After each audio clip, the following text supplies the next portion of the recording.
আমরা পরিষ্কার ভাষায় বলে দিতে চাই, এই ফেব্রুয়ারির নির্বাচন এমন কোন অপশক্তি নাই যে নির্বাচন পাঞ্চাল করতে পারে। বাংলাদেশ জাতীয়তাবাদী দল রাজপথে নেবে, এই নির্বাচন বাস্তবায়ন করবে ইনশাআল্লাহ। জনগণকে সঙ্গে নিয়ে আমরা রাজপথে থেকে প্রয়োজনে আবারও বাংলাদেশকে নব্য ফ্যাসিস্টের হাত থেকে রক্ষা করবো। বিসমিল্লাহির রহমানির রহিম। বাংলাদেশ জাতীয়তাবাদী দল 1 নম্বর খোলাগাছের 4 নম্বর ওয়ার্ড কর্তৃক আয়োজিত আজকে এই কর্মী সভা সম্মানিত সভাপতি মানজারুল ইসলাম, আমাদের মাঝে উপস্থিত আছেন প্রধান বক্তা হিসেবে মিঠাপুকুর উপজেলা বিএনপির নবনির্বাচিত সাংগঠনিক সম্পাদক মুজাহিদ ভাই, উপস্থিত আছেন অত্র ইউনিয়নের সভাপতি আয়ুব আলী ভাই, সাধারণ সম্পাদক জাহেদুল ভাই সহ অত্র ইউনিয়নের নেতৃবৃন্দ এবং আমার সামনে যারা আছেন 4 নম্বর ওয়ার্ডের সকল স্তরের নেতাকর্মী, অঙ্গ সহযোগী সকল নেতাকর্মী, সকলের প্রতি রইল আমার বাংলাদেশ জাতীয়তাবাদী দলের পক্ষ থেকে জাতি ধর্ম বর্ণ নির্বিশেষে সালাম, আসসালামু আলাইকুম। এই 4 নম্বর ওয়ার্ড আমি যেটা শুনলাম যেটা আওয়ামী লীগ অধ্যুষিত ছিল, এখানে আমাদের কিন্তু কাজ করার অনেক সুযোগ আছে। আমরা যদি প্রত্যেকটা মানুষের কাছে যাই, গিয়ে যদি শহীদ প্রেসিডেন্ট জিয়াউর রহমানের কথা বলি, তারেক রহমানের 31 দফার কথা বলি, তাহলে আমি বিশ্বাস করি তাহলে এই 4 নম্বর ওয়ার্ড বিএনপির একটা দুর্গে পরিণত হবে। কারণ বিএনপির 31 দফার মধ্যে আমাদের কৃষক ভাইদের কথা বলা আছে, যেখানে বলা আছে কৃষকদের উৎপাদিত পণ্যের ন্যায্য মূল্যের কথা। আমাদের তো কৃষকদের ন্যায্য মূল্য নিয়ে খুব সমস্যা, তাই না?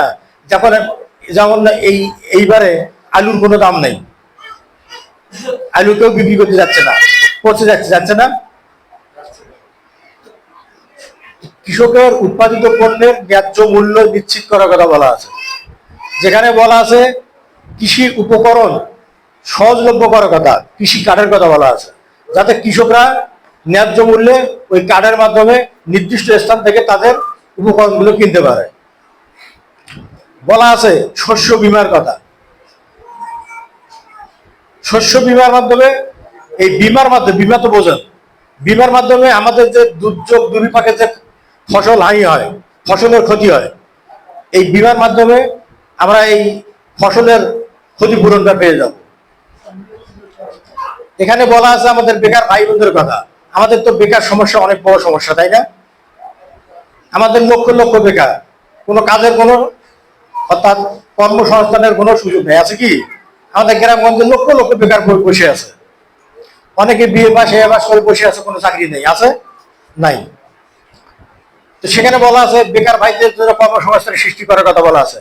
আর যতদিন না পর্যন্ত এই বেকার ভাই বোনদের কর্মসংস্থানের সৃষ্টি হয়েছে, ততদিন পর্যন্ত বাংলাদেশ জাতীয়তাবাদী দল যদি রাষ্ট্রীয় ক্ষমতায় আসে তাদের বেকার ভাতা দেওয়া হবে।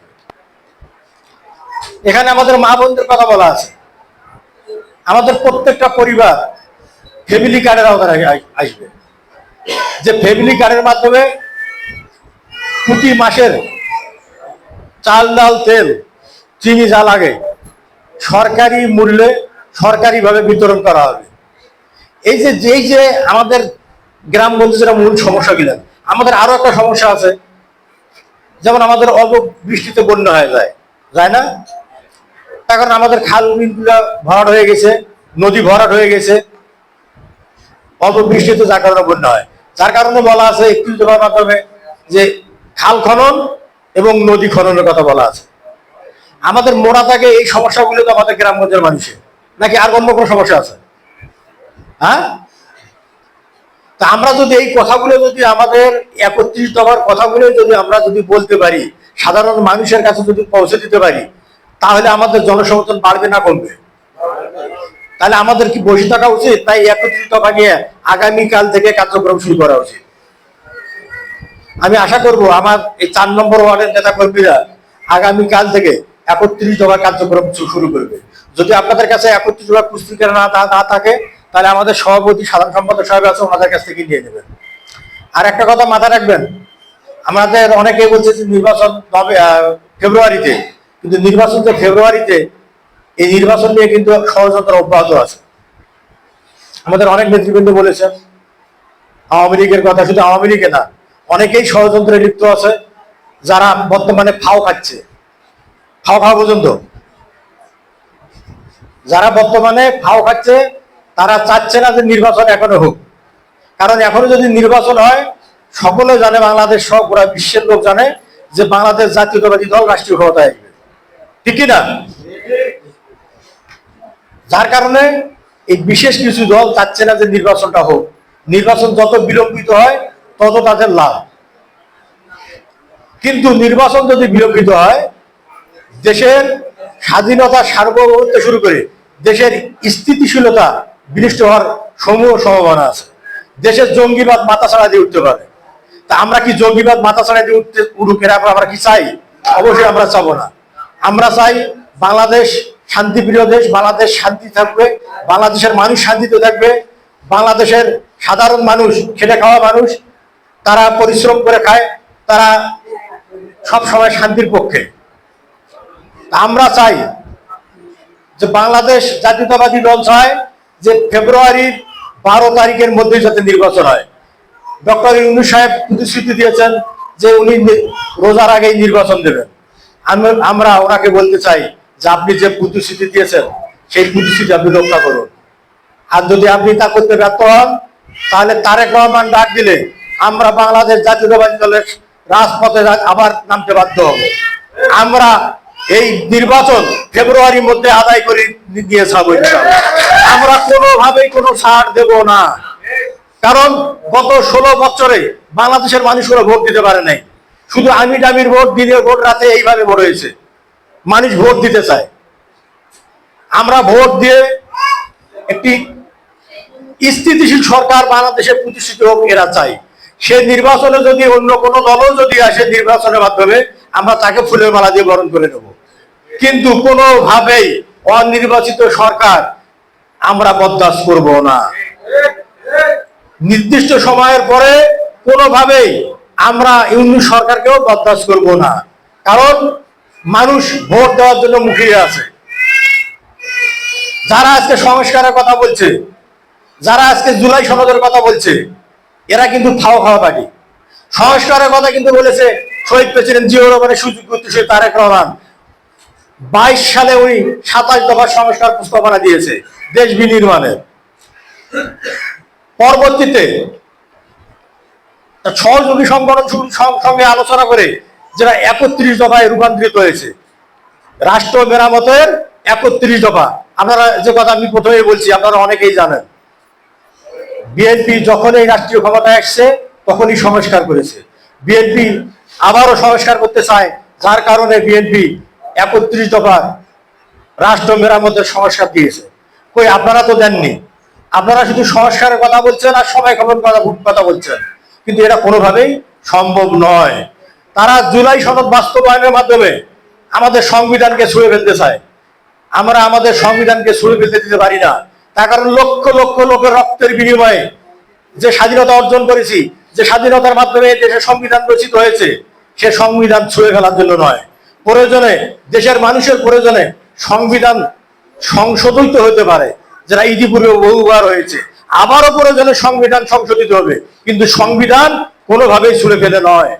কোনোভাবেই আমরা 71 আর 24-কে এক করে দেখতে পারি না। 71-এ আমরা স্বাধীনতা পেয়েছি আর 24-এ আমরা ফ্যাসিস্ট মুক্ত বাংলাদেশ করেছি, ঠিক কিনা? আমরা দুইটাকে দুই জায়গায় রাখতে চাই। আমরা 71-কে বাদ দিয়ে 24-কে রাখতে চাই না।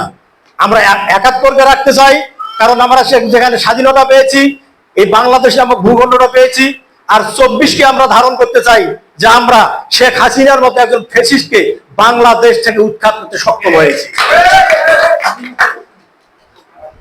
যে অভ্যুত্থানে বাংলাদেশে 1,500-এর অধিক ছাত্র জনতা জীবন দিয়েছে, এই রক্তগুলো আমরা কি বৃথা যেতে দিতে পারি? 71-এর রক্ত যেরকম বৃথা যেতে পারে না, 24-এর রক্ত বৃথা যেতে পারে না। অতএব আমি ওই সমস্ত নেতাদের বলবো যে ভাই ধানাই পানাই ছেড়ে দেন, নির্বাচনে আসুন। নির্বাচনে যদি আপনাদের যদি জনগণ যদি ভোট দেয় তাহলে আপনারা আপনাদের মতো সংস্কার করেন। আর একটি দল আছে তারা চাচ্ছে কি পিআর পদ্ধতি। আমাদের মোজাহিদ ভাই যেটা বললেন পিআর, আমাদের বাংলাদেশের কোনো মানুষ জানে না পিআর পদ্ধতি, ম্যাক্সিমাম মানুষে জানে না পিয়ার পদ্ধতি আসলে কোন পদ্ধতি আপনারা জানেন?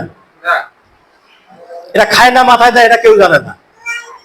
মানে এটা এমন একটা পদ্ধতি যে ভোট দিবেন সন দিবে, এমপি পাবেন মাল দিবে। ফেসবুকে দেখছেন বলে আপনারা ওই কথাটা। আপনাদের সামনে যে প্রার্থী আপনারা দেখবেন তাকে আপনারা কখনোই কিন্তু পাবেন না। আপনারা ভোট কাকে দিচ্ছেন, আপনাদের এমপি মিঠাপুকুরে কে হবে, তার স্বভাব চরিত্র কেমন আপনারা জানবেন না। তাতে করে কি হতে পারে? তাতে করে কালো টাকার মালিকরা টাকার বিনিময়ে এই এমপি পদে বাণিজ্য হতে পারে, পারে কিনা? তার মানে এরা কিন্তু আসলে পিয়ার পদ্ধতি না, এরা এক ধরনের বাণিজ্য করতে চায়। বাংলাদেশের মানুষ যেখানে পিয়ার পদ্ধতি বোঝে না, যেখানে মানুষ পিয়ার পদ্ধতি চায় না, সেখানে তারা পিয়ার পদ্ধতি নিয়ে বসে আছে। তারা বলছে যদি পিয়ার পদ্ধতি না করা হয় তাহলে তারা নাকি নির্বাচনে আসবে না। আমরা বলতে চাই আপনারা আসুন, আপনাদের যদি জনসমর্থন এতই থাকে আপনারা ভোটে আসুন, আপনারা নির্বাচিত হন। নির্বাচিত হওয়ার পরে আপনারা পিয়ার পদ্ধতি বাস্তবায়ন করেন, মানুষকে বোঝান, আমরাও সহযোগিতা করব। তার আগে ঘোলা পানিতে মাছ শিকার করার চেষ্টা করবেন না। বাংলাদেশের মানুষ তা কোনোভাবে বরদাস্ত করবে না। আমরা পরিষ্কার ভাষায় বলে দিতে চাই, এই ফেব্রুয়ারির নির্বাচন এমন কোন অপশক্তি নাই যে নির্বাচন পাঞ্চাল করতে পারে। বাংলাদেশ জাতীয়তাবাদী দল রাজপথে নেবে, এই নির্বাচন বাস্তবায়ন করবে ইনশাআল্লাহ। জনগণকে সঙ্গে নিয়ে আমরা রাজপথে থেকে প্রয়োজনে আবারও বাংলাদেশকে নব্য ফ্যাসিস্টের হাত থেকে রক্ষা করব, এই আশাবাদ ব্যক্ত করে আপনাদের সকলকে আগামী নির্বাচনে ধানের শীষের পক্ষে অবস্থান নেওয়ার আহ্বান জানিয়ে খোদা হাফেজ। বাংলাদেশ জিন্দাবাদ, শহীদ জিয়া অমর হোক, খালেদা জিয়া জিন্দাবাদ, আগামী দিনের রাষ্ট্রনায়ক তারেক রহমান জিন্দাবাদ। আসসালামু আলাইকুম।